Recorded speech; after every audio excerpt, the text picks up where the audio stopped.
to my school. Today we'll be covering the topic of multiplication and division. Now in this topic you'll recognize multiples and squares, and also to solve multiplication and division problems. Alright, now let's first talk about what are multiples. Now if I were to give you a number, for example, I'll give a multiplication of 2 times 3. We'll get 6. And maybe I'll give 5 times 7, you will get 35. Now this result here are what you call multiples, or multiples, sorry. Alright. Now if I were to ask you the multiples of, for example, 4, now what this means is you're giving me the end result of the 4 multiplication times table. So for example, if I say 4 times 1, 4 times 2, 4 times 3, 4 times 4, right? The answer you have here is 4, 8, 12, 16, and it's never ending. It just keeps going. It can be 4 times 10, 4 times 11, 4 times 52, whatever it is. It'll just keep going. Now these answers are what you call multiples, and specifically here multiples of 4. So these will be the multiples of 4. Now if, right, another example here, multiple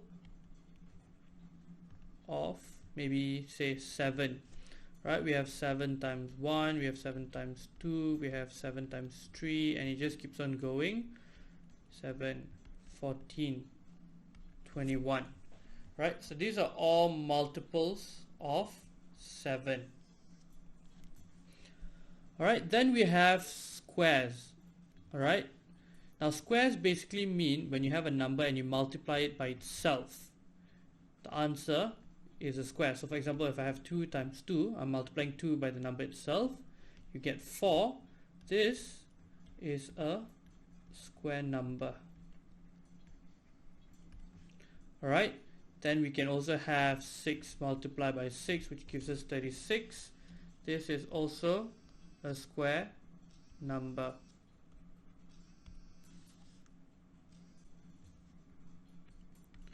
Right, over here we have written methods of multiplication. So we have 4 different styles I have set up here.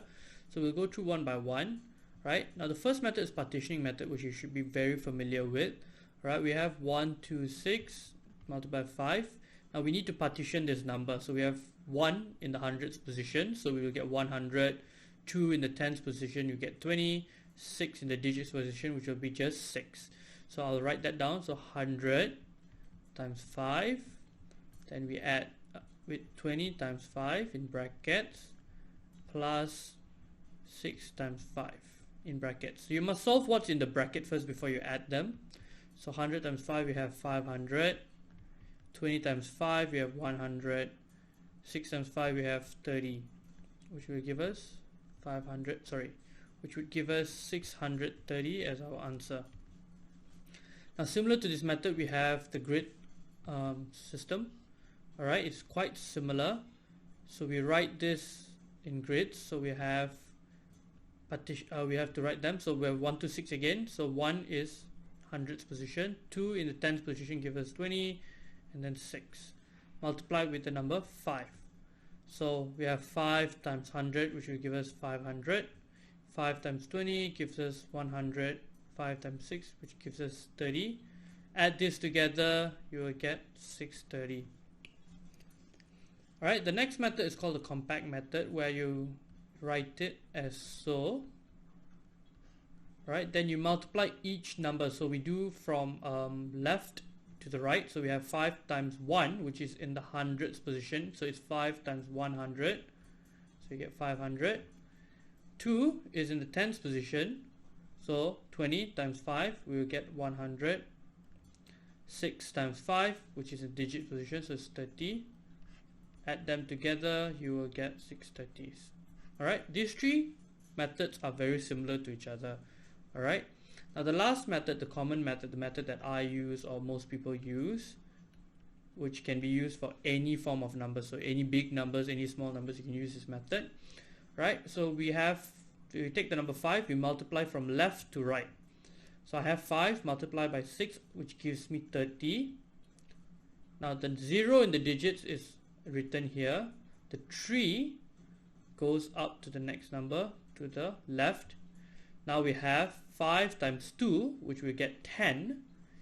Add with the number that's on top here, 3. So we'll get 13, right? We get 13. 3 we write down here. 1 goes up. So we have 5 multiplied by 1. You get 5 plus that 1, which gives us 630. Right? So that's the answer here, 630. Now I'm going to show B, right, with the common method. You have 46 times 3. We do the same thing, okay? We use 3 first. So 3 times 6, 6, 12, 18. So we write the 8 here, the 1 goes up. 4 multiplied by 3, we get 12 plus this 1. So you have 13 written here. Then you have 1 times 6, alright? Now you must follow its own lane. So you have 1 times 6, you write 6. And 1 times 4, which is just 4 here. Right? So the answer you will get is 8, 9 here. So answer, last answer is 598. Now let's try this on the partitioning method. Right? We have 46 times 13. Now we have to do this in separate numbers. So we have to partition both now. Okay, so we have 4 on the 40 times 1 on the tens, right? Plus 6 in the digit, again 1 with the 10 in the tens, then add with 4 again on the 40, multiply by 3, and then 6 multiplied by 3. So your answer here, you do it inside, so it will be 400 plus 60 plus 120 plus 18. So it's 5, let's say 400 plus 120, we get 520 plus 60 plus 18, which is 580 plus 18, which will give you 598. Okay. For the grid position would be almost exactly the same. Okay, we have times. We write here, what is it? 10. We write here 3. Okay, over here we'll write here 40 and we write here 6. So 10 times 40 you get 400. 10 times 6 you get 60. 3 times 40 you get 120. 3 times 6 you get 18. So we add them. This will give me 520. This will give me 78. So we have 520 plus 78, which will give you 598. Alright. Now we move on to division. Right. So when you do division, when you see this, the written method is by drawing this symbol, putting the first number inside and the second number outside. Alright, so this number inside is called dividend and the number outside is called divisor. Alright, now what you do is you always look at the first number here. Okay, you have 2, sorry, this number 2, but it's smaller than the divisor. So we have to now look at the number to its right and make it into a tens. We have 25. Right, so now we need to find a multiple of 6 to subtract from here. So I would say 6 times 4, right? So that will give us 24. 6 times 4 will give us 24. So I'm going to write that down here. 6 times 4, which gives us 24. And 6 times 4, I write the 4 here, 24, subtract 1, and then 8. Right? Then we have 6 times 3, which gives us exactly 18. So you can completely subtract this and get your division answer of 43. Alright, so this is called a quotient. Alright, it's completely divided. Now if you look onto the next slide, there is a tiny word problem. So here you can see there are 110 children. They are put into teams of 5. How many teams are there?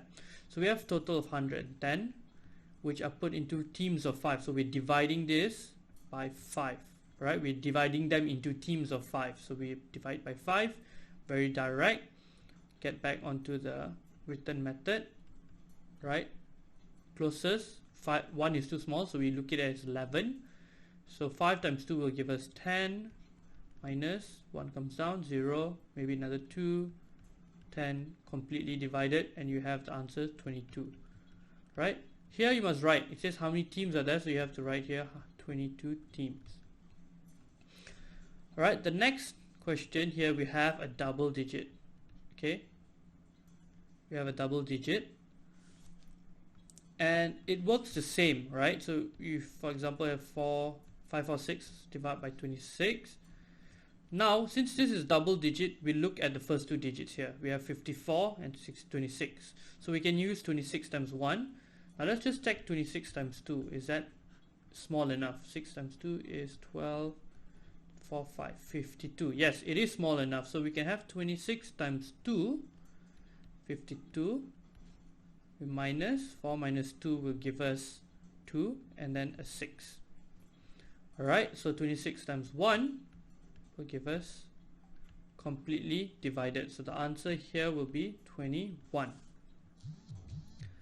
Now I'm going to show you a little something a little different. Alright, now let's say the number was 547 divided by 26. Alright, we do the same exact method. So we have 547, 26. Right, we 26 times 2, we get 52, and then we get 27 now. So 26 times 1, you get 26. However, it's not completely divided. You have a number at the end. Now this number is what you call, you would call a remainder. Okay, so the answer to this question would be, let me rewrite that to make some space, Okay, so the answer to the question, 457 divided by 26 is 21 with the remainder of 1. That's the answer.